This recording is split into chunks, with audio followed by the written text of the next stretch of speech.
Would you please quit working for free so that other people can make money? When I first started my podcast, I had 20 volunteers in a Slack channel that worked for free for me for 2 years to grow my podcast while I worked a full-time corporate job. One guy had to audio edit, one guy had to do my websites, another person had to do social. I get stuck on how casually she expressed it here. One person had to do the audio, the other person had to do socials. In other words, once the expression has changed to the degree that an expectation of delivery has been expressed to the person who actually provides the work, the nature of the relationship changes. And the person that does provide the work is entitled to adequate compensation. So once the podcast started to grow, I would have these great guests come on my show. And at the end of the conversation, they would always ask me, Hala, who does your LinkedIn? Who does your podcast? And I'd always kind of turn them away and be like, I'm sorry, I've got a volunteer team. I can't help you. I'm using this particular now business owner as an example that is a stand-in for many other organizations or entrepreneurs who want to make something out of their idea and utilize free labor. This is similar to internships that are unpaid. If the organization can't afford to pay you, there should not be any work provided.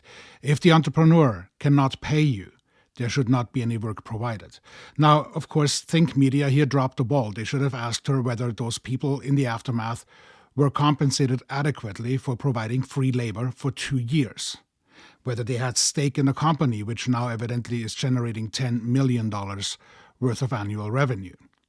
At the end of the day, again, if someone has an idea and they are not willing to share either a stake in the organization with you or pay you for your work, don't work for them.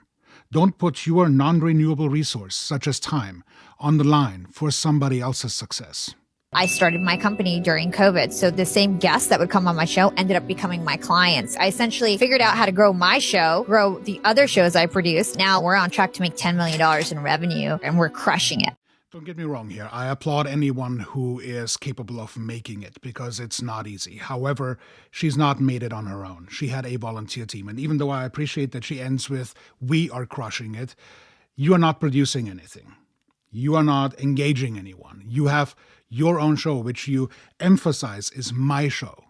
This is an ego play. And the only reason why you were allowed to have an ego is because you had 20 people working for free for 2 years. It's always teamwork. Whether you take them with you or if you just exploit them and then drop them by the wayside, well, that's an entirely different story.